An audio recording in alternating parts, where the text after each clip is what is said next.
नमस्ते गाइस, और आज की फाइट वीडियो में सबसे पहले बात करते हैं मैक्स होलोवे का क्या कहना था उसकी फ्यूचर फाइट को लेकर अगर वो अपनी अपकमिंग फाइट में जस्टिन गेची को बीट कर देता है। तो मैक्स होलोवे का ये कहना था कि अगर UFC 300 में वो जस्टिन गेची को बीट कर देता है और एक BMF चैंपियन बन सकता है, तो फिर उसके बाद जो उसकी नेक्स्ट फाइट होगी तो वहां पर उसके लिए मल्टीपल फाइट्स के डोर्स ओपन हो जाएंगे, जहां पर वो फेदरवेट डिवीजन में जाकर फेदरवेट बेल्ट के लिए भी फाइट कर सकता है। बट इसी के साथ वो इसी वेट में रहकर यानी कि 155 पाउंड्स में भी लाइट वेट चैंपियनशिप बेल्ट के लिए फाइट कर सकता है। मैक्स होलोवे के ओपिनियन में उसके वर्सेस लाइट वेट चैंपियन इस्लाम महाचेव की फाइट एक काफी फन फाइट रहेगी। I'm in a situation, I'm in a place where, first things first is Gaethje, but if I can, go out there, get my hand raised, like we plan on doing, there's a lot of fights that can be there for us, and one of them being the 55 champ, which I think would be a fun one. So at the end of the day, अब इसके बाद max Holloway ने basically अपने wait को लेकर, light weight division को लेकर और लोग कितना उसे अंडर एस्टिमेट कर रहे हैं, ये सारी चीजों के बारे में बात की है जो मैं ऑलरेडी कवर कर चुका हूं। तो इसीलिए अगर नेक्स्ट फाइट वीडियो के बारे में बात करें तो अब बात करते हैं BMF चैंपियन जस्टिन गेची ने क्या प्रिडिक्शन दी है उसकी फाइट अगेंस्ट मैक्स होलोवे के बारे में। तो UFC 300 में ये जो BMF चैंपियनशिप बेल्ट के लिए फाइट रहने वाली है, इसका रिसेंटली एक ट्रेलर निकल के आया है, जहां पर जस्टिन गेची की बात करें तो इस फाइट को लेकर जस्टिन गेची की प्रिडिक्शन ये रहती है कि वो मैक्स होलोवे को फिनिश करने वाला है। जैसे बाकी फाइटर्स नॉकआउट होते हैं वैसे मैक्स होलोवे नॉकआउट नहीं होगा, यानी कि वन पंच लेकर आउट कोल्ड नॉकआउट नहीं होगा, बट वो बिलीव करता है कि वो मैक्स होलोवे को इतना ज्यादा डैमेज देगा कि रेफरी को स्टेप इन करके इस फाइट को ओवर करना पड़ेगा। तो जस्टिन गेची की प्रिडिक्शन है कि जैसे उसकी फाइट अगेंस्ट टोनी फर्ग्यूसन गई थी, जहां पर टोनी फर्ग्यूसन नॉकआउट तो नहीं हुआ था, बट जस्टिन गेची ने उसे इतना ज्यादा डैमेज दे दिया था कि रेफरी को स्टेप इन होना पड़ा और इस फाइट को स्टॉप करना पड़ा। तो exactly the same way max Holloway के साथ भी रहने वाला है। अब UFC 300 के फाइटर्स की बात लगी है तो आज की नेक्स्ट फाइट वीडियो एक छोटा सा अपडेट है अरमान सरूकिन को लेकर। तो रिसेंटली अरमान सरूकिन ने ग्रैंट जॉनसन के साथ ट्रेनिंग की है, जहां पर इस फोटो में हम देख सकते हैं कि अरमान सरूकिन की फिजिक ऑन पॉइंट लग रही है। आज की नेक्स्ट फाइट वीडियो में बात करते हैं माइक टाइसन ने क्या कहा जेक पॉल के बारे में। अब वैसे तो मैं बहुत ही कम बॉक्सिंग के अपडेट्स कवर करता हूं, बट यहां पर किसी नॉर्मल बॉक्सर की बात नहीं हो रही है बल्कि माइक टाइसन की बात हो रही है। तो इसीलिए मैंने सोचा है कि बीच बीच में मैं माइक टाइसन के भी अपडेट्स दूं। जहां पर रिसेंटली अगर बात करें तो माइक टाइसन का इंटरव्यू हुआ, जहां पर माइक टाइसन ने बात की है उसकी फाइट अगेंस्ट जेक पॉल के बारे में। तो माइक टाइसन का यह कहना था कि अभी वो इस फाइट को लेकर बहुत ज्यादा स्केर्ड है। हमेशा की तरह जब भी उसकी फाइट अनाउंसमेंट होती है तो वो उस फाइट को लेकर काफी स्केर्ड होता है, बट जैसे जैसे फाइट डेट क्लोज आती रहती है, उसकी ट्रेनिंग प्रॉपर वे से हो जाती है, तो फिर उसके अंदर से सारा डर निकल जाता है और फिर वो बहुत ज्यादा कॉन्फिडेंट हो जाता है अपनी फाइट को लेकर। Like right now, I'm scared to death. But as the fight gets closer,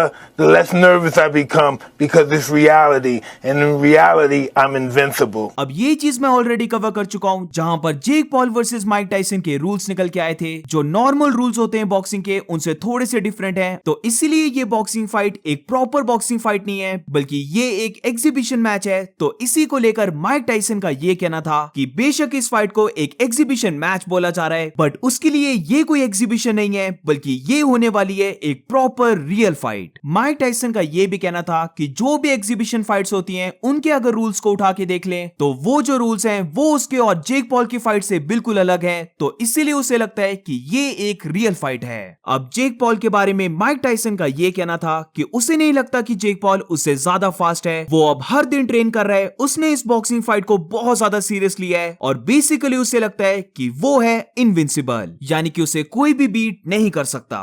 And the one and only Mike Tyson. Good to see you, my friend. What's up, Sean? Listen, will you please promise me you're going to kick this guy's ass and shut him up, please? Hey, I'll do just that for you. I don't think he's faster than me. How hard are you training?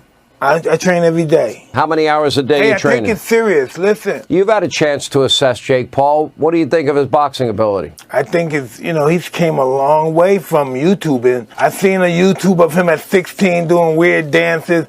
That's not the guy I'm going to be fighting. This guy's going to come, he's going to try to hurt me, which I'm accustomed to, and he's going to be greatly mistaken. There's been a lot of rumors out there about the fight that maybe you're going to have 18-ounce gloves, you're going to be wearing headgear. Any truth to any of that? No, not true at all. Not true. Not true. No true. Listen, this is called an exhibition. But if you look up exhibition, you will not see any of the laws that we're fighting under. This is a fight. आज की next 5 video में बात करते हैं farmer bantamweight champion पीटे यान के interview के बारे में, जहां पर पीटे यान ने अपनी फ्यूचर फाइट्स के बारे में बात की है and also bantamweight champion Sean O'Malley के बारे में बात भी की है। तो अपनी फ्यूचर फाइट्स को लेकर पीटे यान का ये कहना था कि उसने ऑलरेडी ये बोल दिया है कि उसके लिए अब चलने वाला है रीमैच सीजन।